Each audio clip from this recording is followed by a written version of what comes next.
Hi everybody, Ellen here. Today I come to you guys with my May wrap-up, and I have to say it went really well because I actually finished a total of 16 books, which means that I'm once again back on track when it comes to how many books I read in a month, because 16 is what I usually read before I started working full-time, so I'm really happy about that. And I'm going to tell you guys what those 16 books I read were and also what I thought about them, so let's get to it. So, I reread Daughter of the Pirate King by Trisha Levenseller, and this one is about the Pirate King's daughter, obviously, called Alosa, and she actually lets herself get captured by enemy pirates, and that is because she is trying to find one of the parts of a map. There's 3 parts, and she and her dad has one, and she wants to get a hold of the other one, and that's why she gets captured on purpose, to get on the ship and try to look for it and everything like that.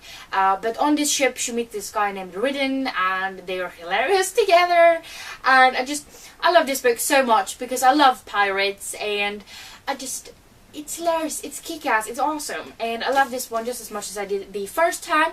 I have given this a rating of 4.5 stars, but I think I kind of want to make it higher to a 5-star, but I haven't really decided on that yet, so, we'll see. I also read Alice's Adventures in Wonderland by Carroll for the, I want to say 10th time. I don't know, somewhere around there. I've read it a bunch of times, and everybody knows what this is about, so I'm not going to go into depth about it, but just as always I give this book 5 out of 5 stars because it's amazing. And then I also read Alcatraz vs. the Evil Librarians by Sanderson, and this is his first middle grade series. So this is the first book, and in this one we meet Alcatraz, and he is living with his foster parents because his parents passed away, and on his 13th birthday he inherits this bag of sand, or so he believes it is, from his dead parents, and he doesn't know what the hell to do with that because it's a bag of sand. But the day after that, his grandpa, or so he claims to be, shows up on his doorstep, and shit goes to hell pretty much. And this is hilarious. It's really weird, and they also have these weird kind of magical powers in this book that I've never read anywhere ever before, which makes it so intriguing. And I read this one in one day. And also there's illustrations by Haley Lasso in this book, and that obviously makes the reading quicker, but it also makes it very fun. So I gave this book 4.5 out of 5 stars because I did finish it in one day. And now we come to one of my most anticipated releases for this year, and that was Leon the Offbeat by Becky Albertalli. This is book 2 in the Creekwood duology, and in this one we meet Leah Burke, and she's actually friends with Simon from Simon vs. the Homo Sapiens Agenda, which is a book I love, as you know. But this one, it was amazing, it was incredible, and I love the character development that you get to be a part of with Leah in this book, and you get so much Simon in it, and I love it, and you get all of the other friends as well. But this one is about Leah and how she's bisexual, and the only one who knows is her mom. Not even her best friend Simon does know, even though he's out openly gay at this point. And all of her friends are kind of fighting with each other, and they're getting near to graduation, and she doesn't really know how to handle it or anything like that, and she also happens to have a crush that is kind of problematic. So I love this book so much, and obviously I gave it 5 out of 5 stars. And then I also read Änglabarnet by Gustafsson and Kant, and this is a review book I got from Bokfabriken, and this is about a murder that the police are trying to solve, and it's a really quick small read because it's like the size of my hand, so I definitely flew through this one, and it was really intriguing. You get to learn about a lot of the main characters' background and the ones that are involved in the case. But I felt like it fell a little bit flat because of the ending. I felt like they built up so much for the conclusion, like who murdered this person, and then it kind of fell flat, and that kind of ruined the fun of the book. If you can say fun when it's a murder mystery, but so this ended up getting 3.5 out of 5 stars. And now we come to another book that was one of my most anticipated releases, and that was From Twinkle with Love by Zendaya Menon. And this one we meet Twinkle, and all she wants to do is become a movie producer, and she actually decides to get with a couple of friends to make a movie and show it on this midsummer day kind of festival thingy. And she's always had a crush on this guy named Neil, but to work with this video, she actually works with his twin brother Sahil, who happens to like Twinkle. But since Twinkle's always been interested in Neil, she doesn't really pursue the Sahil option, and she also starts to getting these emails from a secret admirer that calls himself N, and that has to be Neil, right? So I was kind of disappointed with this one. I didn't like Twinkle very much. I felt like she did some really stupid choices, and I didn't really like her. She was kind of a little bit annoying, unfortunately. And I felt like the only character I actually did like was Sahil, and I felt like everybody was treating him like shit. So, I don't know. I did give this book 3.5 out of 5 stars, but I feel like I want to lower that. But I haven't done so yet, but I probably will. And then we have Queen of Hearts by Colleen Oakes. This is a retelling of Alice in Wonderland, and I'm always looking for new retellings of that book, so I mean, obviously I've read another one. But in this one we meet Dina, and she's supposed to take over the kingdom after her father, and she's just trying to protect her kingdom and trying to, you know, figure out if there's something going on with the guy she likes and everything like that. And she's always trying to get her father's approval for what she's doing and who she's as a person. But then everything goes kind of wrong, to say the least. And it was really fun to see all of the Alice in Wonderland references, and I liked the way it was incorporated in the story. I mean, the main character is called Dina, after Alice's cat. Yes, that one was fun. But I really did like this one. It was very different, and even though this was a very character-driven story, which is not something I usually do like, I felt like I was really liking this one. So I ended up giving this a vague 4 out of 5 stars. And then I also read Arusha and the End of Time by Roshana Shakshi. This is a mythology book. Once again, I love those. But this one we actually get to be a part of Hindu mythology. That is a mythology I knew nothing about from before. I knew like couple of names of some gods, but that's pretty much it. And we meet Arusha, and she's a pretty big liar. She lies a lot. All of her classmates are really like rich, and they go on trips to different countries and everything like that, while Arusha stays at home in the museum that her mother is, you know, running. She's actually told her classmates she's going out to Paris with her mom, but her classmates actually visits her and find out that she's at home, she's not in Paris at all, and they challenge her to light this lamp because it's supposedly going to start the end of the world. And Arusha knows about the source of this lamp because her mother's told her, but she doesn't believe it will actually, start the end of the world. So she lights it and shit goes to hell. And I really liked Arusha as a character. I loved the mythology part, obviously, and it was just really quirky and different, and I really liked it, and I gave it 4 out of 5 stars. And then I also listened to Förleken Tåla by MJ Arledge. This is book 4 in the series about Helen Grace, and this is a review book that I got from Lind and Co. And I really like the story. I love Helen Grace. I think she's very fascinating, and she grows so much through the story, and I was like hooked within 10 pages or something like that, and I really, really liked it. I listened to the audiobook of this one, which was really, really great, and I definitely recommend reading the book that way. So much happened, and I just wanted to find out what the hell was going on, because there's like this series of fires that take place in this book, and they're trying to figure out, are they all connected? Who are trying to kill these people? What's like the reason behind all of it? And it was really, really good. I was stuck with it from the start. I really liked the characters.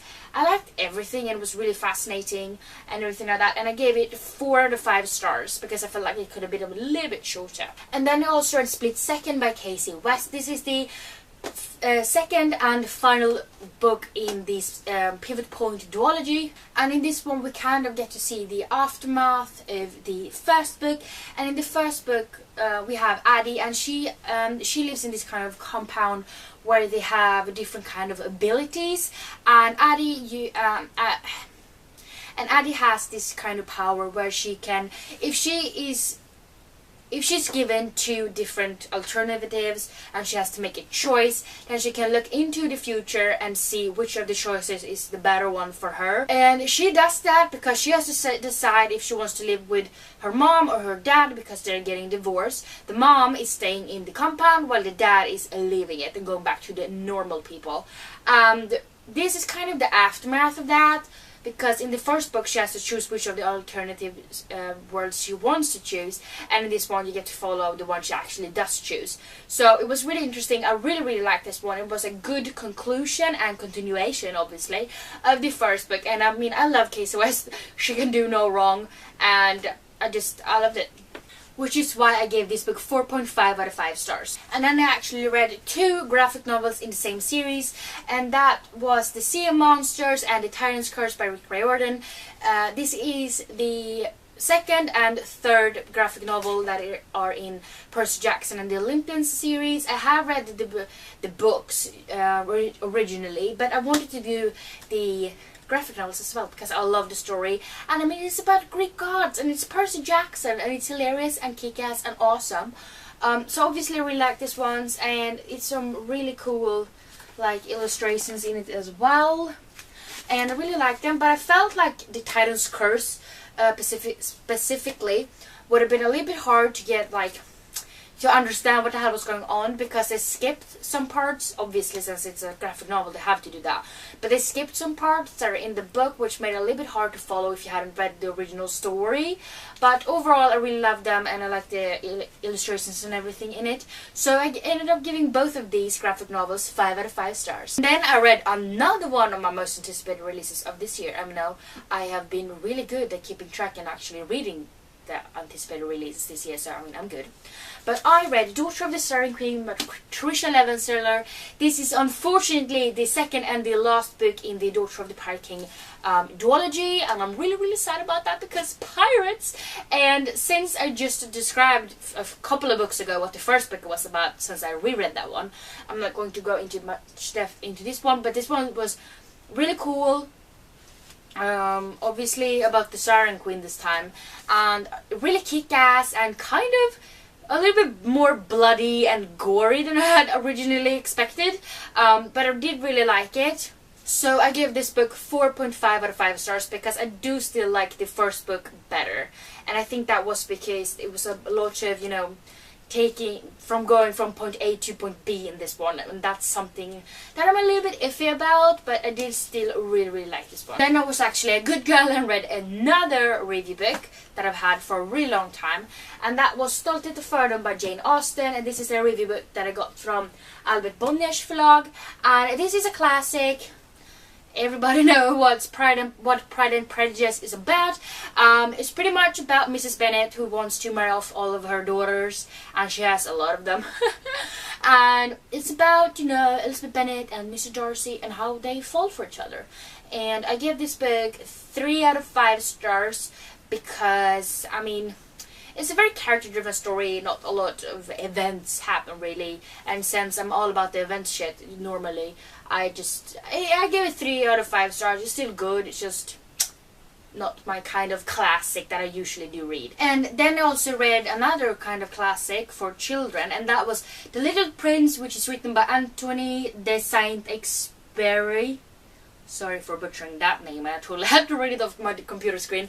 But this one we read about the Little Prince, and he actually kind of goes on these different trips in the space, and he goes to different planets, and on these planets he meets different people, and he learns a lot about the planets, and there's a lot of wisdom in this book actually, and it's a lot of like really good, and they have a good, like very good messages really in this book, and I really liked it, and it was a very quick read because obviously it's not very long, but it was also very entertaining, and I felt like I learned a lot. I would have learned a lot if I read this when I was younger, but I gave this book 3.5 out of 5 stars. And then I also listened to Ink by Alice Broadway, and this has the most beautiful cover ever.